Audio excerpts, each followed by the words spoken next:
খালেদা জিয়ার জীবনের সবচেয়ে বড় দুর্ভাগ্য হচ্ছে যে তার নামের পাশে শেখ হাসিনার নামটাও নেওয়া হবে।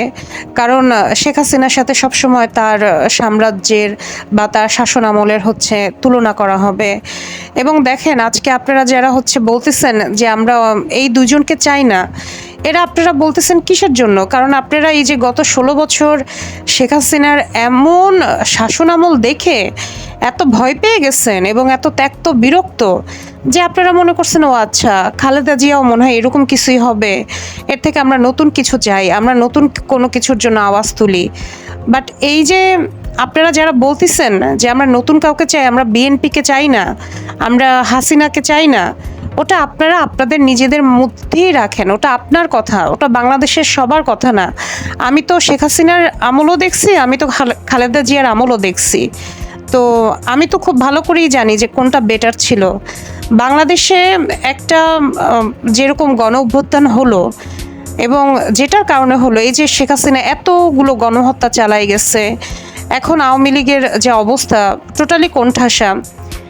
এখন আপনাকে আমি একটা কথা বলি, অনেক শাসন আমলে অনেক নৈরাজ্য হয়, বিজেপির আমলে হয়, কংগ্রেসের আমলে হয়, তৃণমূলের আমলে হয়, লেবার পার্টির আমলে হয়, ডেমোক্রেটিক পার্টির আমলে হয়, কিন্তু তাই বলে কি সেই দলগুলো একেবারে নির্মূল হয়ে যায়? আচ্ছা, আমরা একেবারে দলগুলো নির্মূল হয়ে গেল, আমরা নতুন কাউকে চাচ্ছি না। দল নির্মূল হয়েছে কাদের? নাজি পার্টির দল নির্মূল হয়েছে, কারণ তারা গণহত্যার সাথে জড়িত ছিল। আজকে আপনারা শেখ হাসিনার গণহত্যা দেখতেছেন 2024-এর, কিন্তু আমরা তো 2024-এর গণহত্যা দেখি না। আমরা তো সেই পিলখানা থেকে শুরু করে তারপর যখন সাইদি হুজুরকে অ্যারেস্ট করা হলো, তখন 3 দিনে বাংলাদেশে প্রায় 150-র মতো মানুষ গুলি করে মেরে ফেলছিল। এটা তো মাত্র 3 দিনের হিসাব। তারপর জামাত ইসলামের তো আরও অনেক মানুষকে, বড় বড় নেতাদেরকে আমিরকে অ্যারেস্ট করছিল এবং তাদেরকে ফাঁসি দেওয়া হয়েছিল। তখন আন্দোলন যারা করছিল তাদেরকে নির্বিচারে মারা হয়েছিল। তারপরে শাপলা চত্বরের ঘটনা, সেটা আমরা তো ভুলে যাই না। এখন শাপলা চত্বরের ঘটনা আপনাদের মনে কেন দাগ কাটে না? কারণ তারা গরিব, অসহায়, তারপর পাঞ্জাবি, দাড়ি টুপিওয়ালা ছোট ছোট বাচ্চা, এই জন্য ওদের জন্য আপনাদের হৃদয় কাটে না, হৃদয় কাঁদে না। কারণ ওরা তো কোনো পাবলিক ইউনিভার্সিটির পশ, স্টাইলিশ বা কোনো মেধাবী হয়তো ছেলে না, ওরা গরিব ঘরের ছেলে। ওদের মরে যাওয়া না যাওয়া এটার জন্য তো আপনারা ব্যথিত না, বা হয়তো ওই আমলটা আপনারা দেখেন নাই, কিন্তু আমরা তো দেখে আসছি। তো আপনি খালেদা জিয়াকে চাচ্ছেন না, সেটা আপনার ব্যাপার, আপনি চাচ্ছেন না। বাট এটা তো বাংলাদেশের সবার চাওয়াটা এক না, কারণ আমরা তো খালেদা জিয়ার সাম্রাজ্য দেখে আসছি। আপনি এখন আওয়ামী লীগের এই অবস্থা দেখে আপনি এখন মনে করতেছেন হ্যাঁ ঠিক আছে, বিএনপিও বোধহয় এরকম হবে, কিন্তু না। আপনি দেখেন ইন্ডিয়াতে কি কংগ্রেস বলেন, বিজেপি বলেন, এরা কি সহাবস্থানে নাই? তৃণমূল পার্টি বলেন বা যাই হোক, আরও অনেক কিছু আছে। আমি তো অত পলিটিক্যালি আমার নলেজ অত বেশি নাই, আমি অত জানি না। কিন্তু আপনারা এখন খালেদা জিয়ার ভ্রু নিয়ে ট্রল করতেছেন। আপনাদেরকে আমি একটা কথা বলি, খালেদা জিয়াকে নানের সাথে তুলনা করতেছেন। তো আপনারা তো এই এই মানুষগুলো তো আপনারা সালমান মুক্তাদিরের বিয়ে নিয়েও ট্রল করছিলেন, যে সে 2 বাচ্চার মাকে বিয়ে করছে, এটা নিয়ে আপনারা যথেষ্ট ট্রল করছেন। তো সে সালমান মুক্তাদিরকে তো এখন আপনারা মাথায় তুলেও নাচতেছেন। তো আপনারা এরকম মানুষ। তো আপনাদের সাথে তো, আপনাদের এই যুক্তির সাথে তো আমি তাল মিলাবো না, বা এই যুক্তির সাথে আমি চলবও না। আর সেকেন্ড কথা যে রিয়েল যে নান, আপনি দেখেন ইলিয়াস আলীকে গুম করে কি নৃশংসভাবে মেরে ফেলা হয়েছে। ওদিকে শেখ হাসিনা তার নির্দেশে এই কাজটা করা হয়েছে, সে ভালো মতো ওয়াকিবহল, কিন্তু সে ইলিয়াস আলীর ফ্যামিলির কাছে গিয়ে তার বাচ্চাকে জড়াই ধরে কান্না করতেছে, তার ওয়াইফ কান্না করে বলতেছে বিচার চাচ্ছে, অথচ ওদিকে ইলিয়াস আলী কিন্তু গুম হয়ে খুন হয়েও গেছে। তো এগুলো তো রিয়েল নান, এগুলো তো বাস্তব চরিত্র, নানের বাস্তব চরিত্র। তা আপনারা এখন শেখ হাসিনার এগুলো হয়তো ভুলে যাবেন। এখন দেখেন শেখ হাসিনাকে নিয়ে অনেকেই দেখলাম ভিডিও বানাচ্ছে যে উই মিস ইউ, হ্যান ত্যান ইত্যাদি ইত্যাদি।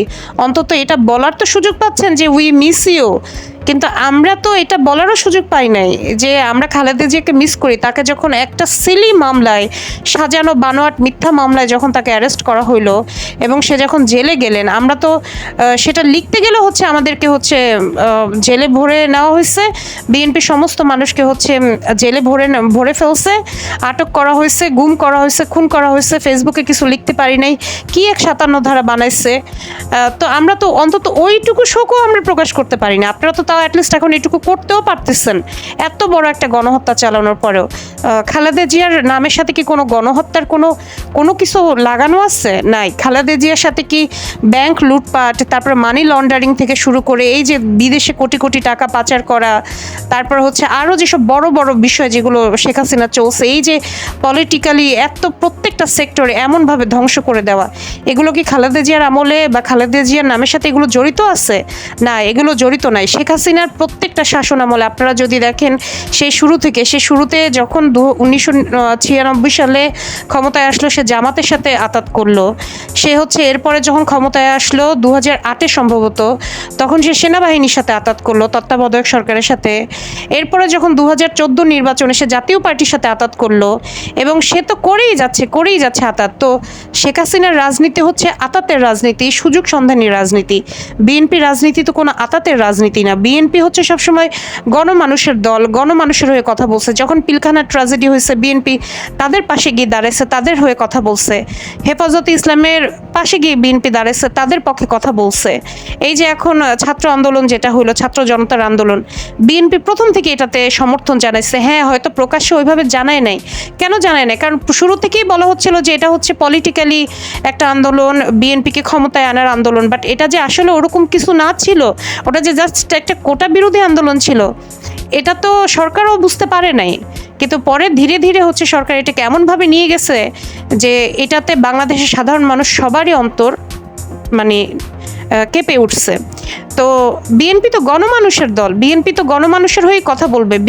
বিএনপি তো যারা মজলুম তাদের পাশে সবসময় দাঁড়াইছে, যারা হচ্ছে দুঃখী, আর্তনাদ, মানে দুঃখী, তারপর হচ্ছে নিপীড়িত, সেই সব মানুষের দল হচ্ছে বিএনপি। তো বিএনপি তো ওদের পক্ষে সবসময় কথা বলছে, আমি তো দেখছি। তো আপনারা তো হয়তো ওই বিএনপি শাসনামল দেখেন না, এই জন্য এখন অনেক বড় বড় কথা বলতেছেন। যারা এখন ট্রল করতেছেন অনেকেই তো আমার ফেসবুকে ছিলেন। আপনারা তো যথেষ্ট সুবিধাবাদী। যেদিন 15 তারিখ, জুলাই মাসের 15 তারিখ, যেদিন এরকম একটা ঘটনা ঘটলো, কই আপনারা তো তখন কোনো পোস্ট দেন নাই, কোনো কিছুই তো দেন নাই। 16-17 তারিখও যখন এরকম হলো, তখনও অনেকে দেখি মাইডিয়াতে পোস্ট দিয়ে যাচ্ছে, মাইডিয়াতে স্টোরি দিয়ে যাচ্ছে, সাথে সুন্দর সুন্দর মিউজিক। কতবার যে আমি মানে হাতে মোবাইলটা নিছে যে না, এদেরকে আমি আনফ্রেন্ড করব, ব্লক করব, মানে জাস্ট মানে পর আমি চিন্তা করলাম আচ্ছা ঠিক আছে, এটা যার যার ব্যক্তিগত ব্যাপার। আমি তো দেখছি যে আপনারা কে কী করছেন না করছেন। এখন আপনাদের ট্রল করার কোনো মানে, আপনারা তো ট্রল করতে খুবই পছন্দ করেন, এবং এই ধারাটা আসলে ক্রিয়েট করেই গেছে হচ্ছে আওয়ামী লীগ সরকার। কারণ মানুষের তো রাজনীতি নিয়ে কথা বললেই বিপদ হইতো সরকারের জন্য। এই জন্য মানুষ হচ্ছে প্রমোট করছে হিরো আলমকে, অপু বিশ্বাস, বুবলি, তারপর হচ্ছে এই যে ব্লু ফেরি লায়লা। আমরা তো এদেরকে নিয়ে কথা বলছি যাতে করে আমরা গুরুত্বপূর্ণ বিষয়গুলো নিয়ে কথা না বলি, সরকার যাতে নির্বিঘ্নে হচ্ছে নিপীড়ন, জুলুম, অন্যায়, অত্যাচার চালাই যেতে পারে। ওইসব টপিকে আমরা এতদিন কথা বলছি। আমি অবশ্য বলি নাই, কারণ আমি শুরু থেকেই যথেষ্ট পলিটিক্যালি কনসার্ন ছিলাম। আমি যতটুকু পারা যায় ততটুকু আমি বলছি। আর আপনারা যারা বলতেছেন যে এটা তো ছাত্র জনতার আন্দোলন ছিল, তো বিএনপি যারা করে তারা, বিএনপির মানুষ কি, বিএনপি মানে ওখানে কি কোনো ছাত্র নাই? আমার ফ্রেন্ড লিস্টে হাজার হাজার হচ্ছে ছাত্র বিএনপির কর্মী। আমার তো প্রত্যেক দিন আমার ওয়ালে পোস্ট আসছে, আমি তো দেখছি কে কে আন্দোলনে গেছে, আন্দোলনের পক্ষে কে কে লিখছে, কে কদ্দূর করছে। তো যাই হোক, ভালো কথা। আপনারা হচ্ছে চাচ্ছেন, মানে বিকল্প কেউ চাচ্ছেন, ঠিক আছে, ভালো কথা। আপনারা আপনাদের পছন্দের কোনো নেতাকে হচ্ছে দাঁড় করান, খালি চাইলেই তো হবে না, চাইলাম আর পাইয়ে গেলাম সেটা তো হবে না। আপনারা আপনাদের পছন্দের কোনো নেতাকে হচ্ছে দাঁড় করান, তাকে প্রমোট করেন, কোনো সমস্যা নাই তো। কিন্তু আপনাদের মুখের কথা তো আমাদের উপর চাপাই দিলে হবে না। আমরা বিএনপিকেই চাচ্ছি। আমি স্পষ্ট করে বলতে যাচ্ছি যে আমি বিএনপিকেই চাচ্ছি, বিএনপিকে আমি নেক্সট সরকারে আমি দেখতে চাচ্ছি। এবং এটা একটা ফেয়ার ইলেকশন হলে বিএনপি আসবে কি আসবে না সেটা পরের কথা, কিন্তু বিএনপির আমি যেহেতু শাসনামল দেখেছি, আমি খুব ভালো করে ডিফারেন্সিয়েশন করতে পারি। এবং একটা আওয়ামী লীগের এই আকাম কুকামের দায়ভার কখনোই বিএনপি নিবে না, এবং এই কারণে আওয়ামী লীগ খারাপ দেখে বাংলাদেশের সমস্ত দল খারাপ, এটাও আমি কখনো স্বীকার করব না। এটা হলো আমার মানে একদম ফাইনাল কথাবার্তা। এজন্য আমি শুরুতে যেটা বলছি যে খালেদা জিয়ার সবচেয়ে বড় দুর্ভাগ্য হচ্ছে যে তার নামের পাশে সবসময় শেখ হাসিনার মতো একটা জঘন্য মানুষের নাম সবসময় নেওয়া হবে। ধন্যবাদ, সবাই ভালো থাকবেন।